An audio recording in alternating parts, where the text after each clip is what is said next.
নমস্কার এভরিওয়ান, সবাইকে ওয়েলকাম করছি নতুন একটি রেসিপি দেখার জন্য। আজকে আমি ময়দা দিয়ে একটা পিঠা রেসিপি নিয়ে আসলাম। পিঠা তো আপনারা অনেকভাবে খেয়েছেন, তবে ময়দার এই পিঠাটা খেয়ে দেখতে পারেন। কোনো রকম ঝামেলা করতে হবে না, একবারে সহজ পদ্ধতিতে তৈরি করা যাবে, খেতেও কিন্তু ভীষণ সুস্বাদু হবে। তাছাড়া এই পিঠাটা আপনারা সংরক্ষণ করেও খেতে পারবেন। এবার চলুন মূল রেসিপিতে যাওয়া যাক। প্রথমে আমি কড়াইয়ে 2 চামচ ঘি ব্যবহার করলাম। ঘিটা পরিপূর্ণভাবে গরম করে নিতে হবে। আর পরিপূর্ণভাবে গরম হওয়ার পরেই কিন্তু এখানে আমি 200 গ্রাম ময়দা ব্যবহার করলাম। ময়দার পরিবর্তে আটাও ব্যবহার করতে পারবেন। এরপরে আমি ভালোভাবে নেড়েচেড়ে নিব। আর ঘিটা ব্যবহারের কারণে পিঠার ফ্লেভারটা খুব ভালো আসবে। তবে বেশি সময় ধরে ময়দাটা কিন্তু সেঁকে নেওয়া যাবে না, হালকা আছে কম সময়ে সেঁকে নিতে হবে।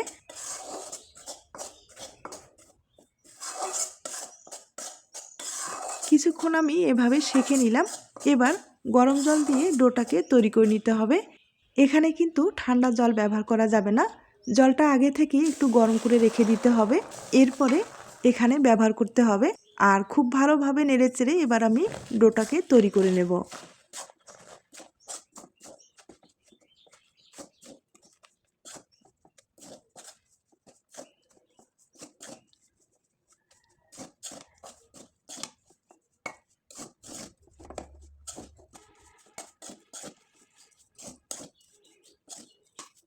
ডোটাকে আমি ভালোভাবে তৈরি করে নিলাম। এবার একটা পাত্রে ঢেলে নিব। আর এখন খুব ভালোভাবে মথে নিতে হবে। তবে অনেকটাই যেহেতু গরম রয়েছে, একটা স্টিলের গ্লাসের সাহায্যে ভালোভাবে আমি তৈরি করে নেব। আর এখন যেহেতু শীতকালেই কিন্তু আমরা পিঠাপুলি খেয়ে থাকি। আপনারা চাইলে কম সময়ে ঝামেলা ছাড়া এই পিঠাটা কিন্তু তৈরি করে নিতে পারেন। অনেক সময় দেখা যায় হাতের কাছে কিন্তু চালের গুঁড়োটা থাকে না। আর চালের গুঁড়ো ছাড়াই যে এত সুন্দর একটা পিঠা তৈরি করা যায়, হয়তো বা আপনারা না দেখলে বিশ্বাস করতে পারবেন না। আর ময়দার পিঠাটা এই পদ্ধতিতে একবার খেয়ে দেখবেন, খেতে কিন্তু ভীষণ সুস্বাদু। কোনো রকম চালের গুঁড়ো ছাড়াই যে এত সুন্দর একটা পিঠা তৈরি করা যায়, আপনারা একবার তৈরি করে খেলে চালের গুঁড়ো বাদ দিয়ে আটা অথবা ময়দা দিয়ে এই পিঠাগুলোই কিন্তু বারবার খেতে ইচ্ছে করবে। এবার ডোটা আমি খুব ভালোভাবে মথে নেব। আর আটা ময়দার যে ডোগুলো সেগুলো কিন্তু একটু সময় নিয়ে ভালোভাবে মথে নিতে হয়। আর একটু মথে নেওয়ার সুবিধার্থে এখানে কিন্তু ময়দাটা ব্যবহার করলাম, বা আটাও ব্যবহার করতে পারেন। এখন হাত দিয়ে খুব ভালোভাবে আমি মথে নিব। যত ভালোভাবে মথে নিতে পারেন ততটাই কিন্তু সফট হবে, পিঠাগুলো তৈরি করতে অনেক সুবিধা হবে।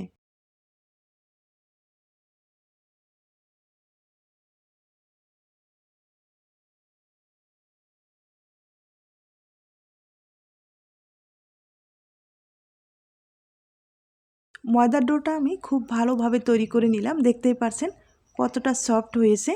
এখন এই ডোটাকে আমি একটা পাত্রে রেখে 5 মিনিটের মতো একটু রেস্টে রেখে দিব। আর একটা প্লেট দিয়ে ঢেকে রেখে দিলাম। আর এর ফাঁকে আমি পুরটা তৈরি করে নেব। আর পুর হিসাবে ব্যবহার করব এখানে নারকেল এবং চিনি। আর এই পিঠায় নারকেলের পুরটা খেতে বেশি ভালো লাগবে। তবে আপনারা চাইলে আপনাদের পছন্দ মতো পুর ব্যবহার করতে পারেন, অথবা ঝাল পিঠা হিসেবে খেতে চাইলে যে কোনো সবজির পুর বা মাংসের পুর ব্যবহার করতে পারেন। আর এখানে আমি নারকেল কিছু দিয়ে দিলাম। এরপরে 50 গ্রাম চিনি ব্যবহার করলাম। আর মিষ্টিটা আপনারা আপনাদের পছন্দ মতো ব্যবহার করতে পারেন। এবার খুব ভালোভাবে নেড়েচেড়ে নিতে হবে। পুরটা যখন অর্ধাঅর্ধি হয়ে যাবে, এখানে আমি 2 চামচ গুঁড়ো দুধ ব্যবহার করব। তাহলে পুরের ফ্লেভারটা কিন্তু খুব ভালো আসবে, খেতেও খুব ভালো লাগবে। এখন আবারও কিছু সময় আমি এভাবে নেড়েচেড়ে নিব। তবে পুরটা বেশি সময় ধরে রান্না করার দরকার হবে না, সামান্য পরিমাণে এভাবে নেড়েচেড়ে নিলেই পুরটা রেডি হয়ে যাবে।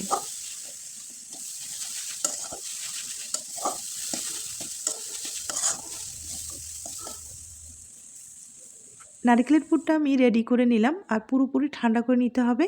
এখন পিঠাগুলো তৈরি করে নিতে হবে। আমি ছোট্ট একটা লিচি কেটে নিলাম। এখন কিন্তু বেলে নিতে হবে, তবে একটু পাতলা করেই বেলে নিব। আর এখন পুর ব্যবহার করতে হবে। আর এই পিঠায় একটু বেশি করে পুর ব্যবহার করলে খেতে কিন্তু ভালো লাগবে। পুরটা সমানভাবে দেওয়ার পরে এবার কিন্তু রুটিটাকে একটু ভাঁজ করে নিতে হবে। আর আঙ্গুলের সাহায্যে দুপাশে কিন্তু এভাবে চাপ দিয়ে ভালোভাবে জোড়া লাগিয়ে দিতে হবে।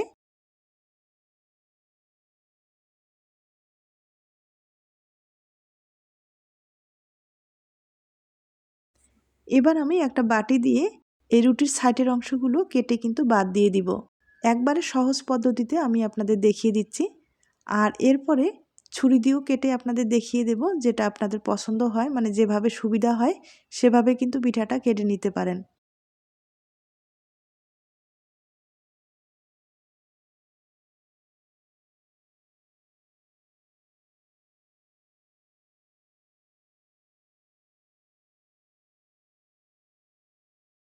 দুপাশে পিঠাটা আমি খুব ভালোভাবে কেটে নিলাম।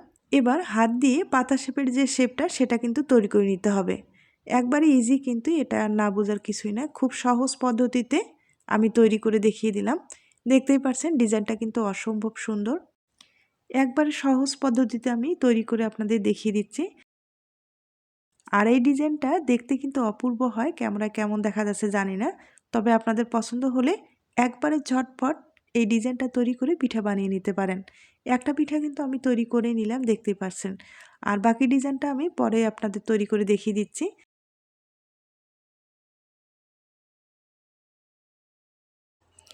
একইভাবে আমি আরেকটা তৈরি করে আপনাদের দেখিয়ে দিচ্ছি।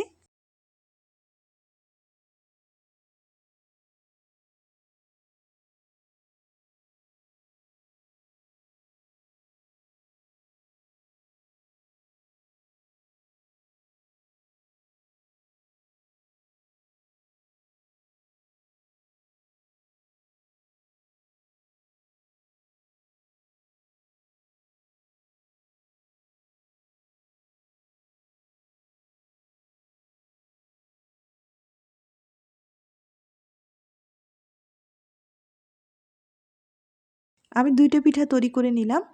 আর আপনারা চাইলে কিন্তু বাকি ডিজাইনটা বাদ দিয়ে এভাবেও পিঠা তৈরি করে নিতে পারেন। এখন বাকি যে ডিজাইনটা আছে সেটা তৈরি করে আপনাদের দেখিয়ে দিচ্ছি। তার জন্য একটা শন ব্যবহার করব। শনের সাহায্যে এই ডিজাইনগুলো খুব সহজেই কিন্তু তৈরি করা যায়, আর দেখতেও অপূর্ব হয়। আর শন দিয়ে ডিজাইনগুলো তৈরি করলে এগুলো কিন্তু ঝামেলা মনে হবে না, বা সময়টাও কম লাগবে। একবারে ইজিভাবে এই ডিজাইনগুলো কিন্তু তৈরি করা যায়। শুধু সামান্য একটু ডো নিয়ে এভাবে কিন্তু তুলে তুলে দিলেই একটা সুন্দর ডিজাইন হয়ে যাচ্ছে, দেখতেই পারছেন। এক পাশে হয়ে গেল, এখন অপর পাশটাও আমি একইভাবে ডিজাইনটা তৈরি করে নেব।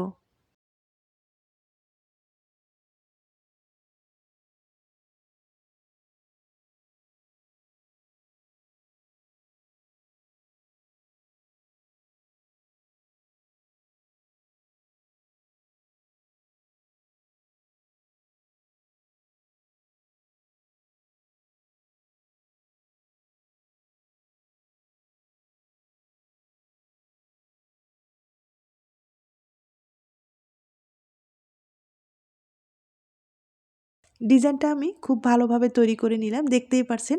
একবারে পাতা শেপের মতো কিন্তু পিঠাটা তৈরি হয়ে গেল।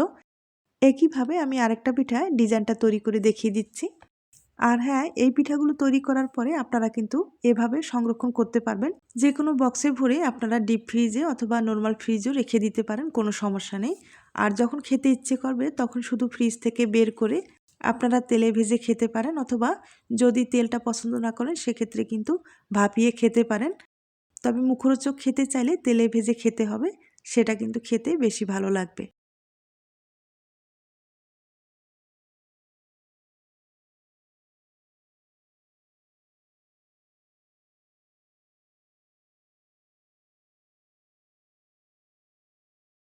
দেখতেই পেলেন কতটা সহজভাবে পিঠাগুলো তৈরি করা যায়। আর একইভাবে আমি কিন্তু অনেকগুলো পিঠাই তৈরি করে নিলাম, একবার আপনাদের দেখিয়ে দিচ্ছি। এখান থেকেই কিছুটা পিঠা আমি তেলে ভেজে আপনাদের দেখিয়ে দেব, আর বাকি পিঠাগুলো আমি সংরক্ষণ করে রেখে দিব। আমি আপনাদের তেলে ভেজে দেখিয়ে দিচ্ছি। আর আবারও বলছি, তেলটা পছন্দ না করলে আপনারা কিন্তু ভাপিয়ে খেতে পারেন। আর মুখরোচক খেতে চাইলে এভাবে কিন্তু তেলে ভেজে খেতে পারেন, অথবা আপনাদের ওভেন থাকলে বেক করে নিতে পারেন।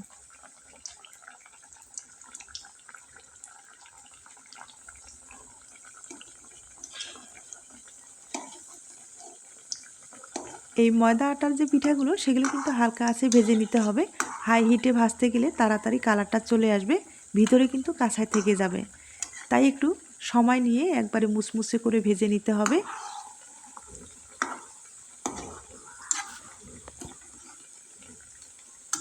আর পিঠাগুলো যখন এক পাশে হয়ে যাবে তখন কিন্তু উল্টে দিতে হবে। আমি এখন পিঠাগুলো উল্টে দেব। এভাবে উল্টে পাল্টে একবারে মুচমুচে করে ভেজে নিব।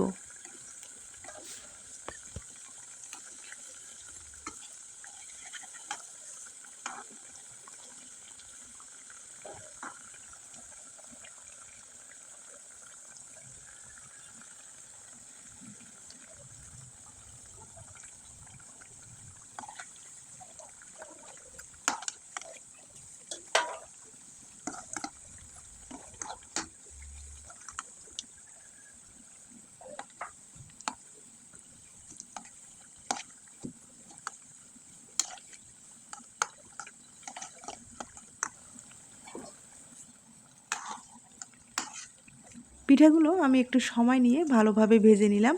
দেখতেই পাচ্ছেন কালারটাও কিন্তু খুব ভালো এসেছে। এখন তেল থেকে তুলে আপনাদের পরিবেশন করে দেখিয়ে দিচ্ছি। তার আগে ছোট্ট একটা রিকোয়েস্ট থাকবে, পিঠার এই রেসিপিটি আপনাদের কাছে যদি ভালো লেগে থাকে বা আপনার কোনো উপকারে আসতে পারে তাহলে কিন্তু একটা লাইক দিতে পারেন।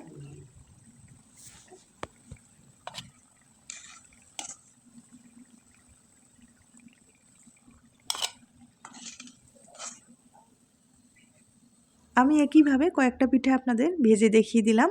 আর এখন ২টা পিঠা ভেঙে দেখিয়ে দেব। দেখতেই পাচ্ছেন ভাজানোর পরে কতটা সুন্দর কালার এসেছে। একবারে কিন্তু মুচমুচে হয়েছে। আর এরকম ধরনের পিঠা খেতে কিন্তু দুর্দান্ত লাগবে।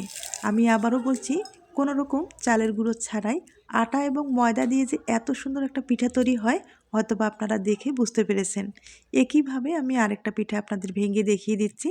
তবে অবশ্যই বাড়িতে একবার হলেও তৈরি করে দেখবেন। আজ তাহলে এ পর্যন্ত, নতুন কোনো রেসিপির সাথে আবার দেখা হবে। নতুন রেসিপির জন্য সবাইকে আমন্ত্রণ রইল। সবাই ভালো থাকবেন, সুস্থ থাকবেন এবং নিরাপদে থাকবেন।